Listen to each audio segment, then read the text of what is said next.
ആശ അങ്കനവാടി ജീവനക്കാരുടെ സമരത്തിന് ഐക്യദാർഢ്യം പ്രഖ്യാപിച്ച് ജനശ്രീ മിഷൻ കായംകുളത്ത് പ്രതിഷേധ കൂട്ടായ്മ നടത്തി. ജനശ്രീ മിഷൻ ബ്ലോക്ക് യൂണിയന്റെ നേതൃത്വത്തിൽ മിനി സിവിൽ സ്റ്റേഷന് മുന്നിലാണ് പ്രതിഷേധ കൂട്ടായ്മ നടത്തിയത്.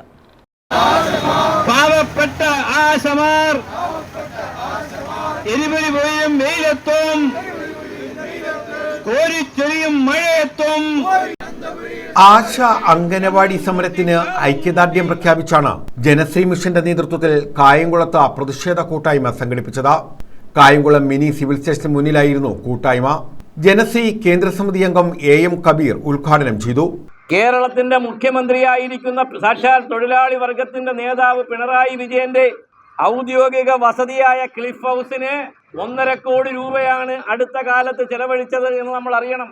1ാം നിലയിലേക്ക് കയറുവാൻ ലിഫ്റ്റ്, ആ ലിഫ്റ്റിന് 35 ലക്ഷം രൂപ, നീന്തൽക്കുളം നവീകരണത്തിന് 38 ലക്ഷം രൂപ, പിണറായി വിജയന്റെ പശുത്തൊഴുത്തിലിന് 22 ലക്ഷം രൂപ, പശുത്തൊഴുത്തിലെ ചാണകക്കുഴിക്ക് 5 ലക്ഷം രൂപ, നമ്മുടെ പാവപ്പെട്ട ലൈഫ് ഭവന പദ്ധതിയിൽ വീട് വെക്കുവാൻ കൊടുക്കുന്നത് 4 ലക്ഷം രൂപയാണ്. പക്ഷേ പിണറായി വിജയന്റെ ക്ലിഫ് ഹൗസിലെ ചാണകക്കുഴിക്ക് 5 ലക്ഷം രൂപയാണ് ചെലവ്.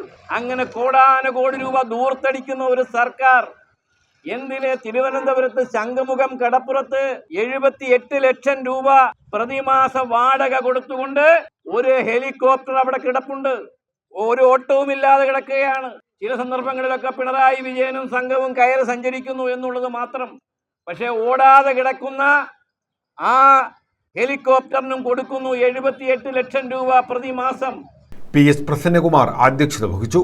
കഴിഞ്ഞ 40 ദിവസക്കാലമായി തിരുവനന്തപുരം സെക്രട്ടേറിയറ്റിന്റെ മുമ്പിൽ വെയിലും മഴയും കൊണ്ട് കഴിഞ്ഞ കോവിഡ് കാലഘട്ടത്തിൽ കേരളത്തിലെ ജനങ്ങളെ സംരക്ഷിച്ച, അവർക്ക് വേണ്ട സംരക്ഷണവും ആരോഗ്യവും നൽകി കേരള ജനത എക്കാലവും മറക്കാൻ പറ്റാത്ത ആ പ്രതിസന്ധിയിൽ നിന്നും നമ്മുടെ കേരളത്തെ സംരക്ഷിച്ച, നമ്മളെ താങ്ങായി നിർത്തിയ ഈ പാവങ്ങളിൽ പാവപ്പെട്ട ആശാ വർക്കർമാരുടെ ന്യായമായ അവകാശങ്ങൾക്ക് വേണ്ടി നടത്തുന്ന സമരം ഇന്നേക്ക് 46 ദിവസം പിന്നിട്ടിരിക്കുകയാണ്. T Zainulabuddin, CM Mini, KC Krishnakumar, Madhu Panchaleth, Hussain Parangamoottil, Thayyil Rasheed, A Nisa, Sheeja Rasheed തുടങ്ങിയവർ പങ്കെടുത്തു. News bureau, Kayamkulam.